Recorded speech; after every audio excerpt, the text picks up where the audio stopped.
மன்மதனேனி பாடல் இன்றும் பல பெண்கள் வந்து கொண்டாடுற ஒரு பாடல். ஏன்னா தங்களுடைய காதலை வந்து சொல்ற மாதிரி இருக்கு அப்படின்னு சொல்லி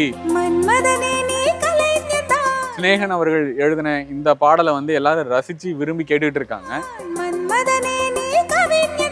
பாடலாசிரியர் சினேகன் அவர்கள் ரீசெண்டா ஒரு இன்டர்வியூல வந்து சொல்லியிருப்பாரு, அவரு ரொம்ப ரசிச்சு எழுதின ஒரு வரி, இதை யாராவது கவனிச்சிருக்கீங்களா அப்படின்னு சொல்லி. அந்த வரி என்னன்னா, எனது படுக்கை அறைக்கு உந்தன் பெயர் வைக்கவா அப்படின்றது ரொம்ப பியூட்டிஃபுல்லான ஒரு விஷயம். அதை வந்து பாட்டு வரியில வச்சிருப்பாரு.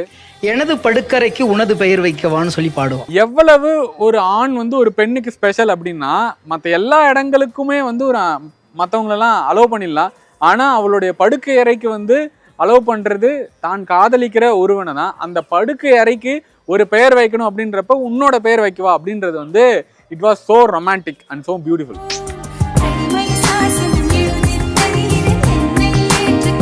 காதலை பொறுத்த வரைக்கும் எளிமையான புரிதல் இருந்தாலே போதும் அப்படின்னு சொல்லுவாங்க. ஸோ அந்த மாதிரி இந்த பாட்டுக்குள்ள இருக்கிற பல வரிகள் வந்து புரிதலில் கட்டமைக்கப்பட்டது அப்படின்னு சொல்லியிருப்பாரு.